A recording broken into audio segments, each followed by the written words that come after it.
Public rage, complete bridge burned entirely drowning Sussex's UK return plan deep under the mud. Following the death of Queen Elizabeth II, there was hope among royal watchers that the Sussexes would be brought back into the fold.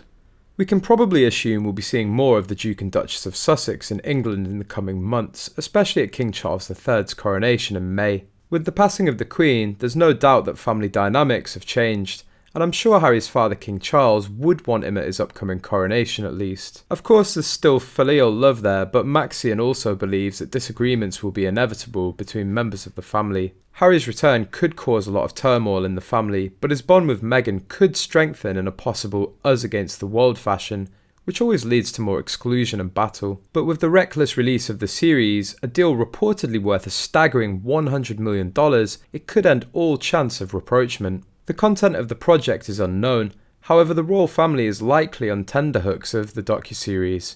The Sussexes themselves were reportedly having second thoughts on the project. Of course there's a great deal of concern about potential attacks on the monarchy in the Netflix documentary. We don't know exactly what's going to be in it, but a track record suggests that she'll not be holding back on attacking the monarchy, despite her thriving off a royal title. If the series or Prince Harry's upcoming memoir contains harsh criticisms of the royal family, it could make reconciliation impossible. I think that the Netflix documentary plus Harry's book may well make a reconciliation with the royal family impossible, especially if they contain major attacks upon the family and the institution. A permanent Sussex return to the UK will be out of the equation if Prince Harry's memoir ends up being published despite all the noise around it. If they did decide to move back to the Duke's home country, a lot would need to be agreed on for everyone to be happy with the arrangement. Negotiations and compromises are inevitable. I've never seen Meghan as much of an Anglophile, and her experience so far have not been positive, let's be honest. The things we do for love play a huge part in these milestone decisions for any couple, and it's the strength between themselves as partners, with compromise on both sides,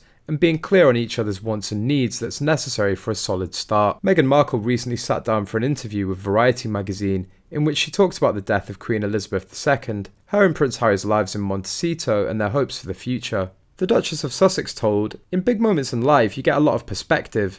It makes you wonder what you want to focus your energy on," adding, "Right now we feel energized and excited about all of the things we've been building towards." It's claimed the interview indicates that the Duke and Duchess are focused on their new lives and don't have any desire to return to the royal fold. Clearly she and Harry are very much focused on their new lives and what they're doing. She talks about the docuseries, although she sort of skirted the issue as to exactly what it's about and what we can expect. But I think it's very clear that they're living and loving their lives in California. And so when people say to you, do you think there's a way back for them? I think they don't want to come back, and I think that interview sort of makes it very clear that this is their new life. This is what it's all about for them.